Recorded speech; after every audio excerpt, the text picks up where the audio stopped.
大家好，我是海岩。这个人叫张永明，56岁，看起来是一个老实巴交的老农民，但实际上是一名连环杀人犯。2012年被捕之后，当警方问他到底杀了多少人的时候，他的回答令人毛骨悚然。他说：“杀的太多了，我也不记得了。你们找到多少件衣服，就是多少个吧。”今天呢，咱们就说一下中国食人魔张永明。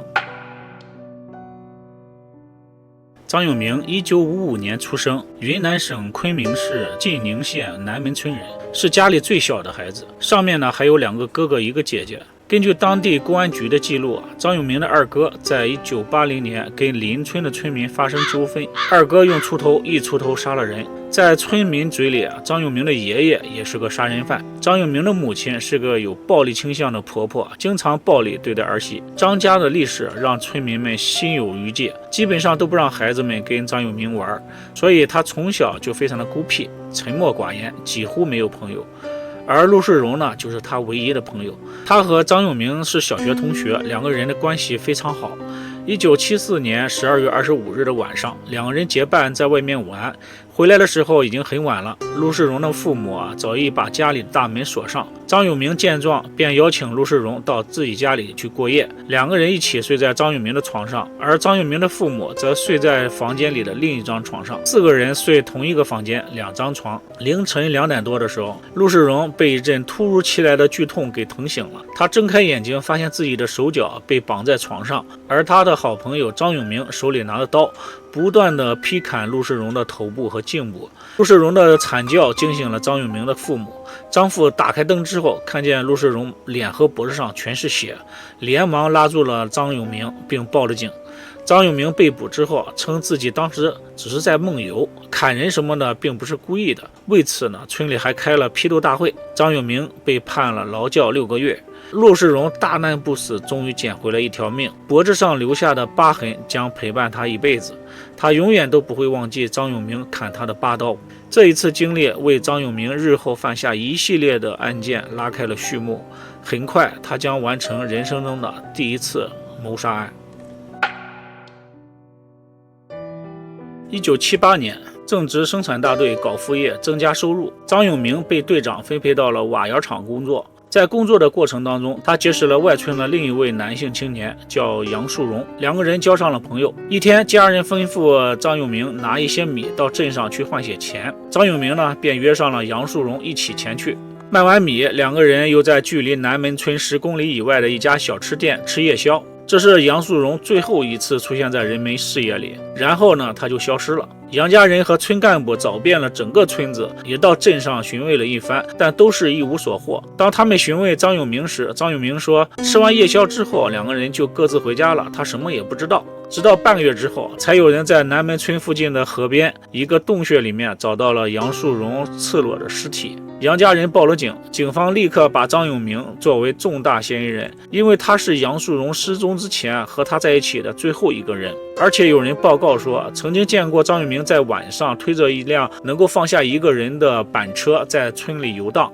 警方把张永明带回了派出所去接受询问。这一回不知道出于什么原因，张永明竟然承认了杀人的罪行。他说在那天晚上确实杀害了杨树荣，还把尸体的手脚都折断扔进河里，企图毁尸灭迹，却不料河水把尸体冲到了洞穴里面。警方随后封锁了张家，并在张永明的枕头底下找到了杨树荣的衣物。生产大队为此召开了会议，代表们全体签名要求判张永明死刑，但最后却只判了死缓，缓刑2年执行。又因为在监狱中表现良好，张永明后来陆续的获得了减刑的机会。最终张永明在坐了19年的大牢，在1997年6月到7月之间获得了释放，回到了南门村。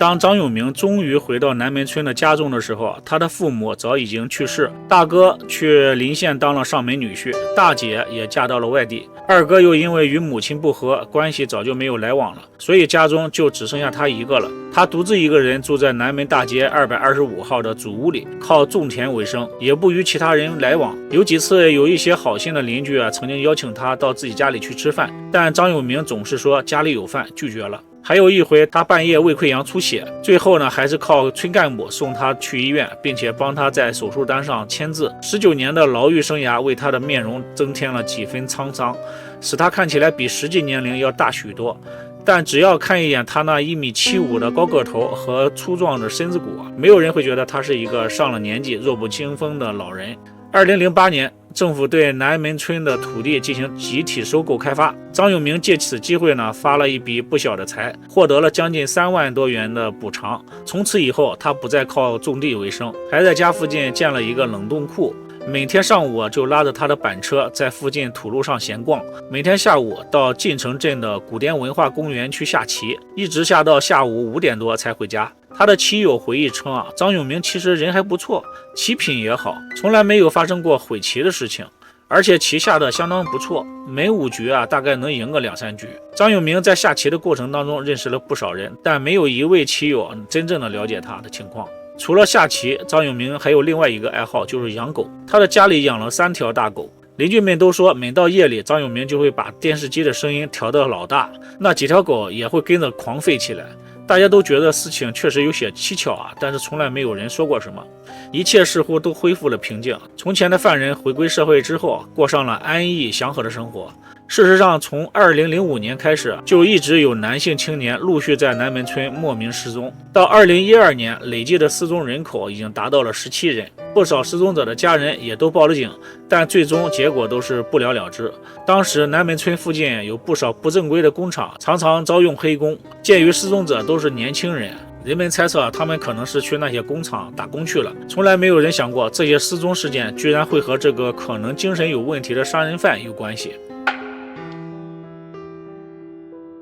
2011年12月，一名叫张建元的高一学生在回家的路上遭到了袭击。当时他就在距离家门只有10来米的地方，突然被人从背后用皮带勒住了脖子，向身后的树林拖去。张建元奋力挣扎呼救，有邻居听到了楼下有杂乱的脚步声，从窗户伸出头来去看。张建元用沙哑的声音喊道：“婶婶，这是个贼！”邻居大喊救命，周围的村民赶到现场时，发现勒张建元脖子的人正是张永明，随即将其制服。张建元的家人立即报警。在派出所，张永明说自己只是和孩子们打闹玩呢，并不是真的想伤害孩子。警方对张建元的家人说，张永明有精神上的问题，他以前也就是杀过人，而且孩子也没有受到太严重的伤害，要立案的话有难度。张建元的家人无可奈何，只能接受了这种说法。但经过此事之后，村民都认为张永明喝酒以后就会发狂，不再让自己的孩子靠近他。而张永明本人自此以后也更加的孤僻，甚至到了不与人交谈的地步，行径也越来越诡异了。他会到山上的坟地去偷祭品，收集起来又卖出去。村民们也开始留意到张永明晚上会经常推着一辆板车在村里游荡，但依旧没有人将失踪事件和张永明联系起来。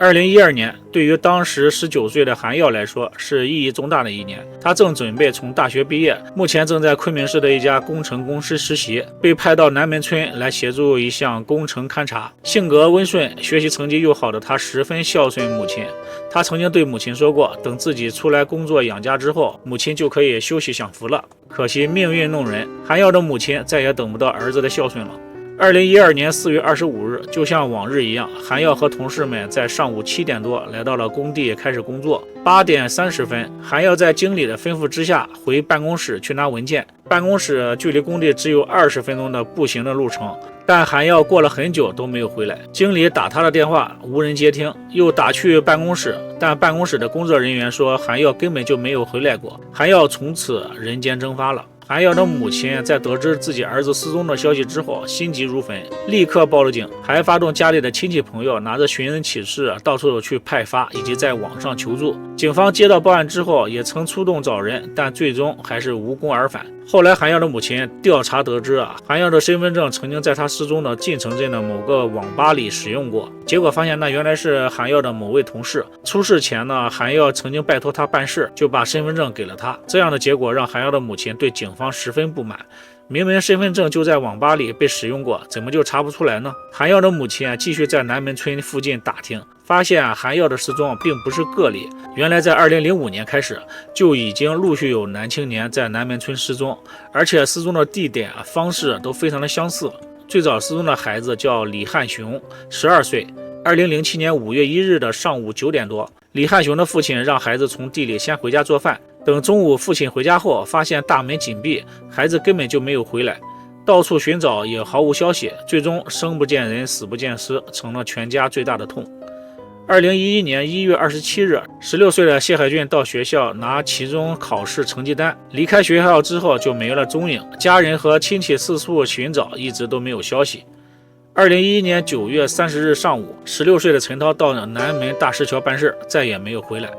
2012年2月19日上午10点，17岁的蔡云伟在晋城镇南门金云冷库附近玩耍时失踪。最后，韩耀的母亲发现，在南门村失踪的人数总共有17人之多，失踪的时间从2005年到2012年不等，失踪者的年龄大部分介于12到22岁，其中有一个是80岁的老人和一名37岁的成年人，清一色的全是男性。失踪的时间呢，都在上午9点到上午11点之间。8年时间失踪了17人，警察怎么一直都没有去调查？韩耀的母亲找到了其他的失踪者的家人，联合起来再次找到警察报案，但警方依然没有给立案。于是韩耀的母亲和其他4位失踪孩子的家长，他们找到了当地的电视台和媒体请求帮助。当晚报社发表了一篇文章，小青年离奇走丢，牵出连环失踪案，然后就迅速的被各大网转载。一时间，南门村的神秘失踪案成了众人皆知的消息，也惊动了公安部和云南省省委、省政府。刑事专家组和案件督察组以最快的速度赶到南门村，和当地公安机关展开了案件侦办工作。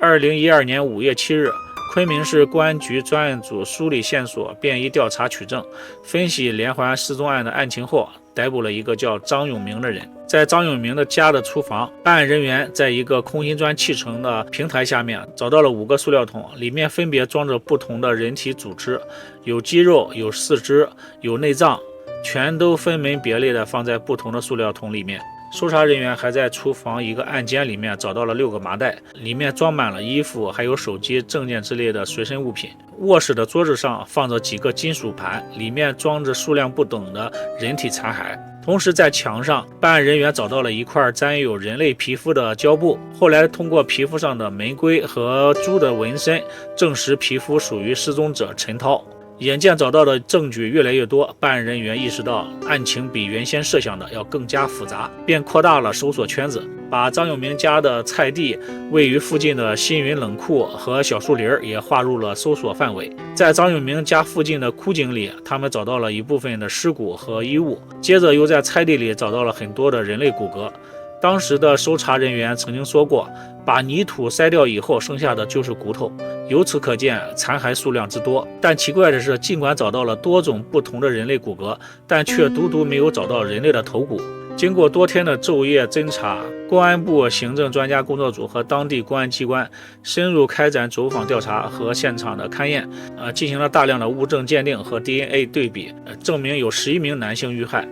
经过审问，张永明也很快地交代了犯罪的事实。大概是从2006年开始，他趁人不备，通过突然袭击的手段拦截杀害了10几名青少年，先把尸体藏在小树林，下午接着去下棋，晚上再用板车把尸体拉到家中，在家里进行肢解和碎尸。这也就是为什么晚上他家的电视机的声音开得很大的原因，同时家里的狗也会狂叫。案件告破后，昆明警方召开了新闻发布会，宣布昆明510连环失踪案失踪人数已达17人，除一人80岁、一人12岁之外，其余失踪者年龄集中在16到20岁之间。17人当中，已经确认11人被张永明在7年的时间里陆续杀害。确认遇害的11人当中，韩耀的名字豁然排列在最后。警方在张永明的家里收到了韩耀的手机、衣服等物品，也就是说，韩耀是最后一个被张永明杀害的。韩耀在2012年4月25日失踪